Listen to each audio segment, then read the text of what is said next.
This is an extreme honor. I've been wanting to win this trophy ever since I was a freshman. It's one of the goals I set for myself when I was younger, and I'm glad I was able to accomplish it. And glad that I did it with good company with Jackson and Grant. Their resumes are impressive, and they had great seasons. And it could have gone to any one of us. And I'm extremely proud to win this award. And I'm going to live the Bulls way and, keep my walk-on mentality, with that chip on my shoulder for the rest of my life. Jimmy, first of all, congratulations on the award. It's amazing that you're getting the recognition you deserve. Just wanted to ask, everyone knows you're the unquestioned leader of the line. You told us several stories throughout the season about how you were meeting with guys, you were meeting with your coaches, getting ready. As you helped set the tradition and the culture of that group, and you see that group moving forward, what's the thing that you think that you were able to instill into all the young guys that are coming behind you to carry that tradition and the confidence that you have in that group moving forward that you were able to leave behind? Thanks, Chris. I think it would be just doing the little things right, whether it's, the recovery aspect, your diet, or, the preparation. Preparation is a big part, and that's what, our entire group really honed in on this season, was watching film on our own, doing more that's not expected or asked of you, really going above and beyond what expectations were. So I think that's really the biggest thing, that the O-line, probably the culture that we've been able to set for the past couple of years is, doing more than what's asked of you and focusing on the little things. Okay, Kelly Burkett. Jimmy, I've asked you this before. Congratulations, by the way. And I've asked you this before about what Pitt means to you and this whole giving you a chance and walking on. Talk about what all that means to go from there to where you are now. It's amazing. I'm kind of, have a loss of words right now. I love the University of Pittsburgh, the opportunity it's given me. And, I'm glad I won. When I took that visit in January, where it was an official visit with all the other, scholarship kids, my parents, we had to pay for breakfast, pay to get there, walk-ons have to pay for everything on those visits. I fell in love with the university when I was walking around and the people I met inside the program. And I'm glad I went with my gut decision. I'll always be a proud Pitt man, and, extremely grateful for everything that city and that school has done for me. And, it gave me an opportunity and a place to grow as a player and as a man. So I love the University of Pittsburgh. Hey, John McConicle. Jimmy, congrats. When you were accepting the award here, you finding out, you started to get a bit emotional. I mean, what does this kind of just mean for you to cap your Pitt career? I guess we're a month removed, since your last game, but really to cap your career with this recognition. How much does that mean to you? Thanks, John. It's amazing. Like I said earlier, it's been a goal of mine ever since I was a freshman to win this award. And last year I got nominated, but I wasn't, I didn't even get to be a semifinalist. And so it's something I've worked for. And the chaotic senior year that we've had and what's going on in the world, it's been, it's been crazy. But to win this award and cap it off with this, it's like the cherry on top. And I'm extremely grateful for all my teammates, my coaches, and the whole Burlsworth Trophy and their foundation. And it was emotional for me because of how much work I put in to my college career and how much time and effort I put in. I'm very passionate about the game of football, and it caught me off guard. I thought Grant and Dax, we all had an equal opportunity to win the award. They're phenomenal players if you look at their track record. So it meant a lot to win this award, and I'm happy that I'll have it with me for the rest of my life. Hey, Tom Murphy. Hey, Jimmy, you've referenced this a couple of times now, that this was a goal of yours. So I'm wondering when the Burlsworth Trophy came into your consciousness, when you heard about it. Grant grew up right here in the backyard of it, so I'm sure he's known for a long time. But if you, and if Dax can hear me now, can speak to when you heard about the Burlsworth Trophy. I believe it was when Hunter Renfro won. Is really when it got put on my map, kind of. I always knew about it really, but I didn't, fully understand it or the Brandon Burlsworth story. But it's an incredible story and it's an incredible trophy. And so ever since, and especially once I got nominated for it last year or when I was on the watch list, that even, motivated me even more to go and want to win it. You mentioned keeping that walk-on mentality. Do you think you would have been as good a player if you would have been a scholarship athlete going into Pitt?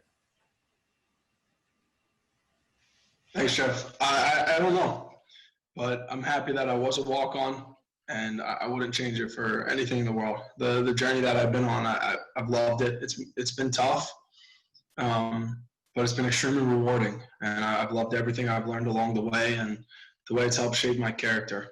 So I don't know, but I would hope that I would have the same work ethic and, motivation as if I had a scholarship. But it also, that was a lot of build-up disappointment that coming out of high school that I put into my body of work. And so I'm not sure. I don't know the answer to that, but I can say that being a walk-on has helped me become a better football player and a better man. So I've learned lessons by being a walk-on that I'm going to take with me for the rest of my life. Good luck, Jimmy. Thank Okay. you. Jerry DePaola. Jimmy, congratulations, richly deserved honor. I wanted to ask, Thanks, Jerry. looking back, for your first year at Pitt, what was the hardest thing about being a walk-on? And can you remember any anecdotes surrounding that? And number two, what's your next step as far as preparing for the NFL draft? I'll answer that real quick. I'm down in Pensacola, Florida, training for the NFL draft. But your first question, I just forgot it, Jerry. I'm sorry. Can you repeat the first part? What was the hardest part about being a walk-on? Go back to your first years at Pitt.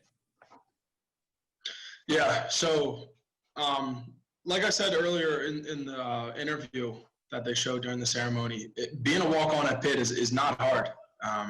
It's hard with like personal things where you think, you're not good enough, or you listen to all outside voices telling you you're not good enough. But the University of Pittsburgh itself and the coaches, they treat everybody the same. Once you get in that locker room, 5 stars or walk on, you're a football player, and they treat you accordingly. So, it was disappointing when I was a younger guy and seeing my friends get the scholarship checks or whatever. But at the end of the day, all I wanted to do was get to that spot where I could be a starter and play and help the team win.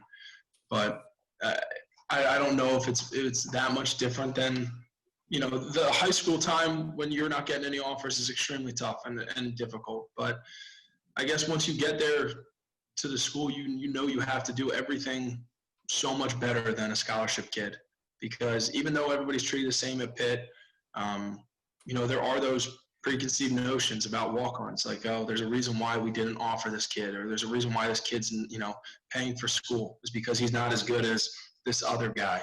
So you always have that in the back of your head. And, when I was a freshman, everything I did, whether it was going out or, deciding to stay in, doing the right things on and off the field, I always had that in the back of my head that, like, I one slip up and, I'm out of here, or I have to be this much better than the kids in my class that are on scholarship. So it's really not, I guess it's all, the difficult part about being a walk-on is, what limits you set for yourself kind of, and what expectations and how disciplined you can be as a person. Thank you, Jim. All the best to you. Thanks, Jerry. Okay, thanks, Jerry. Alan Saunders. Hey, Jim, congratulations. I want to ask you also about that Thanks, first year when you were at Pitt. I mean, it's pretty incredible that you went from not being, I guess, good enough or desirable enough or whatever to get a scholarship offer, and a year later you were the starting center. And you went, totally. Do you feel like you improved that significantly in that year? Was it just about getting an opportunity to show what you could do? How do you feel like you were able to go from one A to B so quickly in that first year you were at Pitt? I think that was part of it, just getting an opportunity to prove that I could play. I knew that I could play at this level because I played good competition in Philly Catholic League in high school. We played against All-American kids and nationally ranked teams. So I did just think I needed to get an opportunity to get on a field with other kids at Pitt and show that I belonged there. But there was a lot of development. I came to practice every day, and I played scout team against, 2 good D tackles, Shakir Soto and Tyreek Jarrett and other guys. And I busted my tail every day and tried to get better. I practiced as hard as I possibly could. I enjoyed every snap of scout team I got, and I knew it would pay off for me in the long run. And fortunately it did. But, there's some aspect you gotta work as hard as you possibly can. And Coach Forbes always says the harder you work, the luckier you get. And so I got pretty lucky my freshman year because I worked as hard as I possibly could. Question, Jimmy, you come from a very tight family. You're very close. You talked about your parents letting you decide, at the last minute whether to go to Pitt and everything. Talk about your relationship with your parents and how that molded you from, to where you are now to win this award, the role they played in your life, and how grateful you are for them. Yeah, the 2 most influential people in my life. I want to be like them when I get older. My dad's my biggest role model, and I look up to my mom so much. She's the sweetest, most caring lady you'll ever meet, and they're my 2 biggest role models, and I love them to death. So they gave me that unconditional support and belief when I was a senior in high school, and when all those 128 FBS teams replied back telling me I'm not good enough, they told me I was. So I love them to death, and I hope I can be like them.